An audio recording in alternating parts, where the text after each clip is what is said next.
అందరికీ నమస్కారం. నేను మీ ఆచార్య రాజేష్. ఇక ఈ రోజు మనం చెప్పుకోబోయేటువంటి తర్వాతి కాన్సెప్ట్ జతి. ఇందాక మనము అడుగు అని అనుకున్నాం. ఈ అడుగులు ఏవైతే ఉన్నాయో ఆ అడుగులని మనము అనుకున్నాము లెటర్స్ అని చెప్పాను. కొన్ని లెటర్స్ కలిపితే ఎలా అయితే కొన్ని సెంటెన్సెస్ ఏర్పడతాయో అలాగా కొన్ని అడుగుల యొక్క సముదాయమే ఈ యొక్క జతి అవుతుంది. జతికి ఒక నిర్మాణం అనేది ఉంటుంది, అంటే ఒక కన్స్ట్రక్షన్, ఒక కన్స్ట్రక్టివ్ మోడ్లో ఈ యొక్క జతిని కూర్చడం జరుగుతుంది.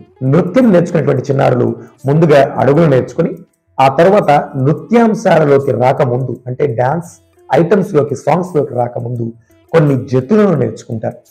ఈ జతులు నేర్చుకోవడం వల్ల ఏమవుతుందంటే నృత్య విద్యార్థులు తర్వాత వచ్చేటువంటి ఐటమ్స్లో సాంగ్స్లో ఎక్కువ గుర్తు పెట్టుకునేందుకు వాళ్ళ మైండ్ రెడీ అవుతుంది.